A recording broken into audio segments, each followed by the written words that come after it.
Tonight at 10, Britain's airlift in Afghanistan starts to wind down as the government admits some of those eligible to leave will be left behind. The RAF has evacuated more than 14,000 people in the last 2 weeks. The government pledges to help those who didn't make it. We will shift heaven and earth to help them get out. We will do whatever we can in the second phase. Hospitals struggle with the wounded after the airport bombing. 2 UK nationals and the child of a British citizen are among the dead. Those killed in this awful attack were trying to escape years of violence in Afghanistan. Instead, they became the latest victims in a country torn apart by bloodshed. With all foreign troops due to leave Afghanistan in less than a week, how should the West then engage with the Taliban? Also tonight, America publishes its assessment of the origins of COVID-19, but the results are inconclusive. The government reveals plans to ban single-use plastic utensils and polystyrene cups in England to help the environment. And welcome to Manchester. Again, Cristiano Ronaldo and United agree a deal to return to Old Trafford. Coming up in the sports later in the hour on the BBC News channel, a much better day for India at Headingley. From certain defeats, they might just salvage something from the third test.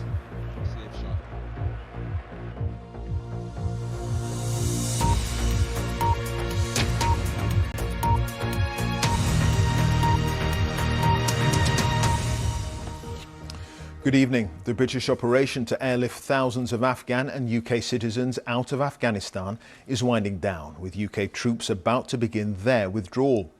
Boris Johnson admits not all those civilians eligible to leave can be airlifted out, but he insists the government will do whatever it can to help those left behind. It follows yesterday's suicide bomb attack at Kabul airport, with the number of dead, according to a health official, rising to more than 170.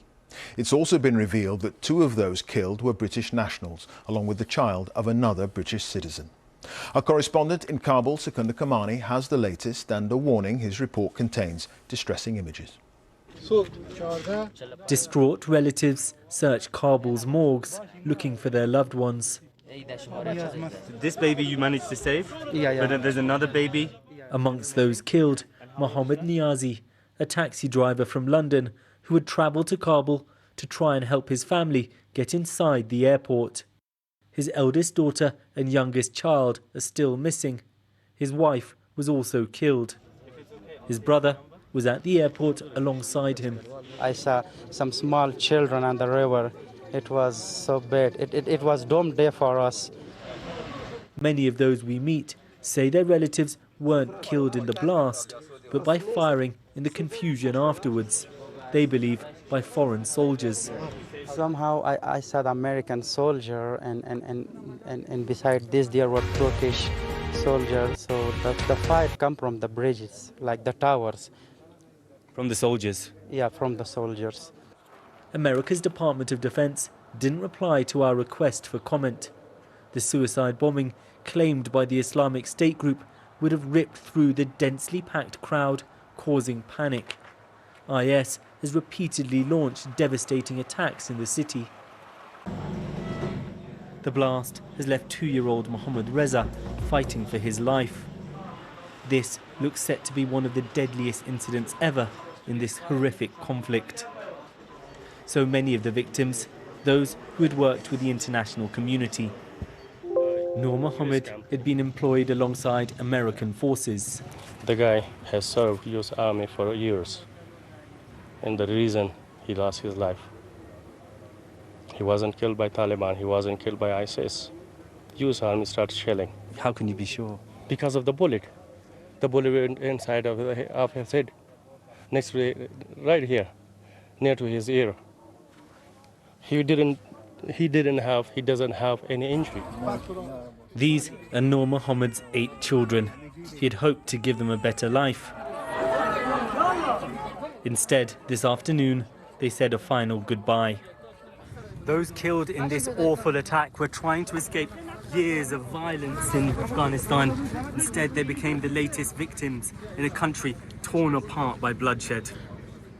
Tens of thousands of people have been flown out of the country, but now only foreign nationals are being allowed inside the airport. The British government has acknowledged some of those who want to leave will be left behind, like this former interpreter. There is no place for us to stay, and we are so worried about our future. I think it's not fair. It's like a betrayal of their own heroes. These are the last days of a chaotic evacuation effort. For those who haven't made it out, a deeply uncertain future. Sikandar Kamani, BBC News, Kabul. The final British and Afghan citizens being flown out by the UK are expected to leave in the coming hours. Our defence correspondent Jonathan Beale reports now on the struggle to airlift thousands to safety. It's been the biggest airlift in recent history. A mammoth operation. Overall, more than 100,000 people evacuated in less than 2 weeks. More than 14,000 flown out by the RAF, twice the number they originally planned. But the British effort is now over, with hundreds still left behind. As we come down to the final hours of the operation, there will sadly be people who haven't got through, people who might qualify. And what I would say to them is that we will shift heaven and earth to help them get out. We will do whatever we can. The final phase of this operation is getting out the 1,000 British troops who've provided security. That is now underway. It's US troops who'll be the last to leave. Drawing down forces in a hostile environment is already high risk. All the more so with the continuing threat of another terrorist attack. So the dangers are the same. Somebody will target the aeroplanes or the runway or the aircraft as they leave or depart, or try and penetrate the perimeter of the airport in order to break into the evacuation. We've seen no sign of any of that happening so far, other than the terrible carnage of the bomb yesterday. The government's expressed deep regret that it wasn't able to get everyone out.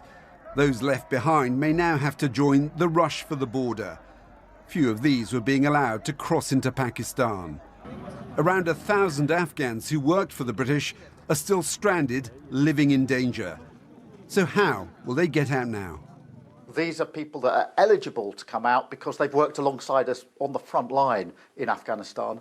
Some of those individuals have not had their claims processed in time. Some of them were not called forward, haven't managed to get through the barriers. And we need an urgent plan for them because they're very much at risk.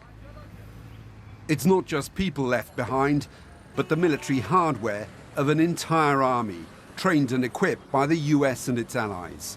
Now in the hands of the Taliban, who'll decide what happens next. The airlift will soon be over, but the inquest into how Afghanistan fell apart so quickly has only just begun. Jonathan Beale, BBC News. Let's talk to our chief international correspondent, Lise Doucette, who's live in Kabul for us tonight. Lise, there are reports tonight that the Taliban are already making moves on the airport. Yes, and making a huge statement about it as well. It seems like in the same way that Taliban fighters stole a march suddenly on Kabul last week, they're doing the same tonight at the airport. For the past few hours, we've been watching on social media as senior officials among the Taliban and their supporters are posting photographs with exclamations like "the foreign occupation has ended," "the Islamic Emirate is entering the airport," pictures of luxury vehicles, their lights blazing, going into the airport grounds. So of course we checked with the Pentagon. They say we still control the gates, we still control the operation. The MOD in London says the military flights are continuing, but it underlines again it is just a matter of time. But such is the desperation of those who got so close and now feel they may lose out. I'm even receiving messages tonight. A friend said, "My sister got an email tonight saying she can go to the airport. How can you get her there?" And people there showing passports, their Afghan passports, and saying, "How can we get there?" This door is closing and closing loudly, but other windows are going to open. But will they be open enough? Indeed. OK, Lise, thank you. Lise Doucette there live in Kabul. Well, as the Western military presence ends in Afghanistan over the coming days, the focus will turn to how to engage with the Taliban regime. Our correspondent Caroline Hawley looks at the diplomatic challenges that lie ahead. For 2 decades, the West fought these men. Now they're calling the shots, and Western leaders must work out the best way to deal with them, so they cause the least harm in power. I think there is absolutely no choice but to develop channels to communicate with them at senior level over how they're now going to run Afghanistan. What leverage does the West, does the UK have now? I think in reality, our leverage is very limited. We can withhold recognition, but I'm not sure how much the Taliban care about that. We can, as the Foreign Secretary has hinted, withhold aid, and Afghan monetary reserves are mostly held and frozen in American banks, so we can withhold money. But the risk with that is that it mainly impacts on the Afghan people who are facing a bleak future anyway. The UN says millions of people were already on the brink of famine before the Taliban takeover. The ousted government of President Ghani was almost entirely dependent on foreign funding. As much as 75% of state spending came from the outside world. That helped pay for everything from security forces and government officials to schools that offered many girls an education for the first time, and hospitals and healthcare. Now the Taliban are in charge, who's going to pay the bills? Could Western aid with strings attached moderate the militants? Or will they now look elsewhere for support? Earlier this week, the Taliban proudly tweeted a photo of themselves meeting the Chinese ambassador. Both China and Russia still have embassies in the capital. The difficulty with using economic leverage is that it only works if the target of your leverage has no other options. And in this case, the Taliban does have the option of looking to the regional countries for support. And those countries, China, Russia, Iran, Pakistan, are likely to be more flexible in their expectations of the Taliban. Terror of the Taliban, fears for the future have prompted a desperate rush to escape. The UN warned today that 500,000 Afghans could flee the country this year alone. And Europe fears a repeat of the refugee crisis in the Mediterranean in 2015. The West can leave Afghanistan, but can't walk away from its problems. And there are no easy options now for how to respond. Caroline Hawley, BBC News. Well, our political correspondent Ian Watson is at Westminster. Ian, the manner of the UK exit from Afghanistan, with some of those who could leave being left behind, that is going to be controversial. That's right. 20 years of UK military involvement in Afghanistan is expected to end this weekend, Clive. But Boris Johnson has been severely criticised, not just by opposition parties, but by some of his own MPs for leaving some civilians behind. One MP who served in Afghanistan expressed his anger and his shame. So the Prime Minister has said, look, he will shift heaven and earth to try to get more people out. And tonight, Cabinet Ministers have written to MPs to try to reassure them that the resettlement programme will enter a new phase. But quite frankly, I have to say that any planning for this seems to be at a very early stage. So, for example, decisions simply haven't been taken over where or to what extent there'll be new processing centres, and the Taliban still haven't guaranteed safe passage. Now, there was broad political support for going into Afghanistan in the wake of 9/11, but pulling out is bringing its own political and practical problems, and these are going to persist even after the last soldier has left. OK, Ian, thank you. Ian Watson there at Westminster. On to other news now. And in the last hour, America's intelligence agencies have published a report into the origins of COVID-19. Our security correspondent, Gordon Carrera, is here. What does it say? Clive, this is one of the biggest and the most divisive issues the world has faced. President Biden, 90 days ago, asked his intelligence community to look again at this issue, go over all the data. We've got their unclassified report now on the origins. It says first emerged November 2019, first cluster in Wuhan. A month later, no sign of it being a biological weapon. But on the crucial issue, this is inconclusive. Some parts of US intelligence say they believe that it moved naturally from animals to humans. A smaller group appear to believe that it could have come from a leak from a Chinese lab, but they say they do not have enough evidence to come to a firm conclusion and are unlikely to be able to do so. I think a crucial line in this is they say Beijing has hindered the investigation into this and made it impossible to come to a conclusion without some of the data China holds. And in a statement, the White House has said that it will be working with allies to press China for a full and transparent accounting of what happened. But you can get a sense here, this has been a divisive issue. It's been the source of enormous friction between the US and China, and this report is not going to change that. OK, Gordon, thank you. Gordon Corrie there.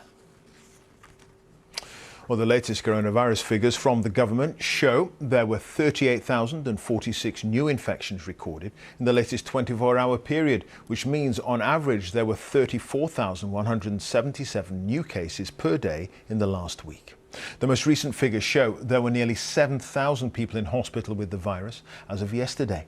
100 deaths were recorded in the past 24 hours, with an average of 108 deaths a day in the past week. On vaccinations, 88.2% of adults in the UK have now had their first jab, and 78% have had two. There's been a record number of COVID cases on a single day in Scotland, but the First Minister, Nicola Sturgeon, says the Scottish Government isn't currently considering a circuit breaker lockdown. Meanwhile, health officials in England have urged people heading to music festivals over the weekend to get a COVID test, as Dominic Hughes explains. At a music festival like Leeds, the outside world can seem far away. But there's no escaping the pandemic, even here. Negative COVID tests and vaccine passes a condition of entry. Thank you very much. And the latest data from the Office for National Statistics shows why we should still be concerned. Infections are rising across the UK, especially among younger people. Did a lateral flow last night and produced a negative result, which sent a text message to me, and I've shown the text message at the door. I'm all ready to go, and I'm feeling quite confident that hopefully I won't carry it or catch it. This is a very big weekend for both music festivals and events like Pride here in Manchester. And maybe this is what living with COVID looks like, accepting that while events like this are going to go ahead, they will lead to a big spike in infections, and yet at the same time trusting that the vaccines have weakened that link between infection and serious illness. Practical measures like testing can reduce risk, but there's also a heartfelt need for people to start living again. Festivals bring people together, that's the most important thing, and people are here to have a great time and celebrate. We've been planning this event for months, and COVID has been part of that process. There's been another record number of infections in Scotland today, surging above 6,000 new cases for the first time since the pandemic began. And in the southwest of England, where a spike in cases has been linked to this month's Boardmasters Festival and an influx of holidaymakers, there'll be more testing, a push on vaccinations, and pupils will have to wear face coverings when they go back to school. And some experts say they're worried not so much about the next few days, but more what the weeks ahead will bring. Children are about to go back to school, people will be coming off their summer vacations, and what we might see when mixing patterns change as we move into September and what that might do to transmission. Even after 18 months of this pandemic, there's still so much that's uncertain. But one thing we do know, the situation can change faster than anyone anticipated. Dominic Hughes, BBC News, Manchester. One of the world's greatest footballers, Cristiano Ronaldo, has agreed new terms to return to his old club, Manchester United. The fee for the 36-year-old is around £13 million. He first played for United back in 2003 when he was just 18, and now he's leaving Juventus in Italy after making it clear he didn't want to play for them anymore. John Donnison has the full story. Brown and Sylvester still forward. Giggs has found 12 years after he wore a United shirt, guess who's back?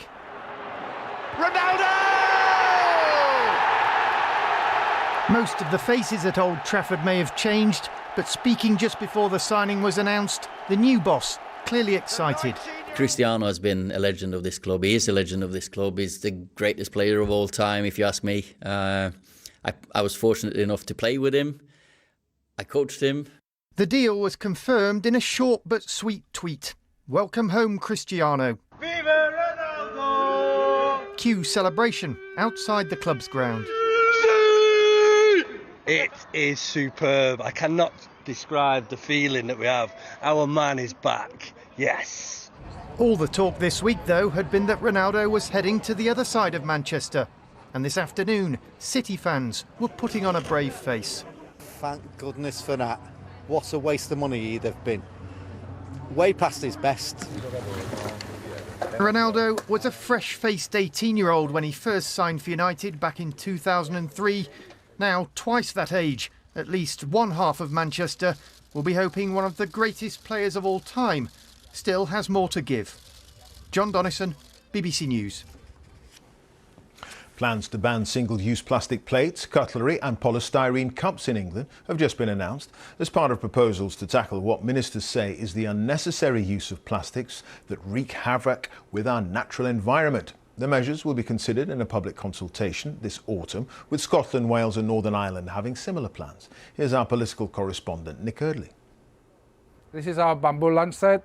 Is this the future of eating on the go? Paris sells bamboo cutlery across the UK. We start working with bamboo and hemp. Sustainable items which he hopes are part of the answer to reducing plastic consumption. What do you think about the idea of banning plastic cutlery? Yep, I will vote for anybody who will ban it. I think plastic is everywhere. Look, we cannot get rid of plastic completely, but there is definitely certain areas where we can improve. This is the problem. Plastic in oceans around the world, deadly for a number of species. Campaigners have been urging the government to act. The reality is that, we are really facing an environmental crisis. Our oceans are full of plastic. They're killing marine life. They're damaging our ecosystems. Banning these items is going to contribute to stopping plastic pollution. We need the government to go much, much, much further. We're facing a plastics crisis and we need to turn off the tap. And this is what ministers want to ban: single-use plastic cutlery and plates. It's all part of a strategy from the government to try and get rid of what it calls avoidable plastic waste by 2042. But so far anyway, there's no mention of things like this, plastic coffee cups, and some want ministers to go further. There will now be a consultation, but it could be another 18 months before a ban becomes law. Friends of the Earth say faster, more radical action is needed. We need government to take an overall approach to say that what we're going to do is bring an end to all plastic pollution, and what we're going to do is drastically reduce the amount of all single-use products, not just a fork followed by a spoon followed by a cup. We're trying to be sustainable. Paris hopes increased awareness and reduced cost will make alternatives to plastic more popular. If we came to your house for dinner, we'd all be eating with bamboo cutlery. I will give you bamboo cutlery, no plastic in my house. Nick Eardley, BBC News. The government is under increasing pressure to change visa rules to attract more lorry drivers from the European Union to help fill gaps in the UK's food supply chain. The Morrison's supermarket boss has told the BBC that heavy goods vehicle drivers should be eligible for skilled worker visas, allowing them to operate in the UK. Our business editor Simon Jack has more details. At this convenience store in the outskirts of Coventry, it's hard to know where the next gap in the shelves will appear. So what are we looking at for? Owner Paul Chima showed me his latest delivery notice. Dozens of items are missing. Lemonade, water, eggs, bread, and we didn't find out till today. To serve his local customers, he's having to scramble. We haven't got milk on the shelf one day. We haven't got bread on the shelf the second day. That customer comes back on the third day and we haven't got it again. Will that customer rely on us the next day? Probably not so. But that's a major impact on the business, because then we have to jump in a van. We have to call local suppliers and we have to go and source our product to put it back on the shelves. This is the weakest link in the chain. An exodus of EU lorry drivers, COVID delays to new training, and a lack of younger UK workers applying has created a transport crisis. I've not known it for the last 25 years to be like this. So previously, if we advertised for a job, you can guarantee within a week or 2 weeks we'd fill that place. Now we're advertising all year round, and you see for yourself we've got vehicles stood because we haven't got the workforce there to carry out the work. I don't know how it's going to be fixed. That's the honest answer. 2 prospective new drivers didn't even show up for interview today. The most acute shortage of all is people. And without people to drive trucks like this, they stand idle like this, and the supply chain begins to break down. And what Brexit did do, with the sudden outflux of up to 20,000 drivers, was expose that there are sectors like this, like food processing, which over years UK workers have been less and less keen to do. And fixing that is not going to be quick, it's not going to be easy, it will take time and money, and that ultimately must mean higher prices. The boss of Morrison's told the BBC he thought retail competition would limit price rises, but agreed with food producers that a solution should include letting in more EU workers to plug the gaps. We could prioritise HGV testing so that they get rid of the backlog and start to open up that pipeline. And we could look at a list of people who come into the country to work, maybe add the drivers to that list for a while, see how we get on with that. Because we need to break the back of the issue in order to keep what is a great supply chain working in Britain. But the government is adamant it wants employers to rely less on foreign labour.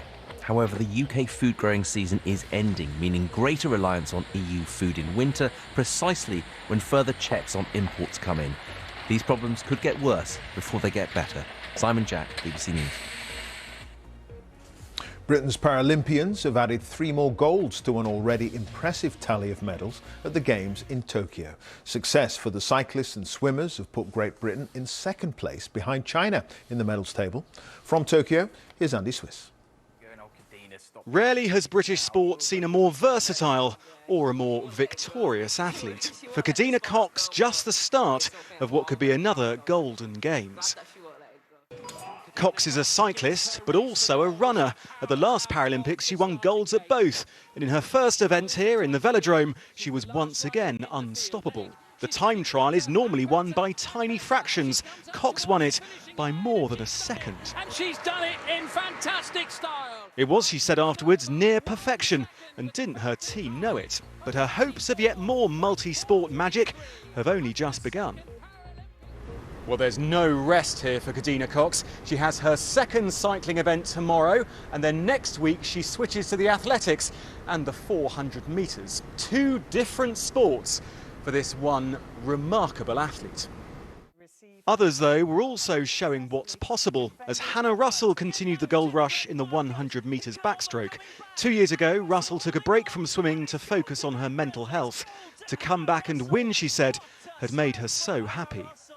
It was the first of 2 golds in barely 20 minutes. At his first Paralympics, Rhys Dunn taking the 200 metres freestyle in a new world record, no less. It's gold to Rhys Dunn. Talk about making a splash. And as the track and field got underway, there was success for Maria Lyle as she sprinted to bronze in the 100 metres. For Paralympics GB, another very productive day. Andy Swiss, BBC News, Tokyo. That's it. Now on BBC One, time for the news where you are. Have a very good evening.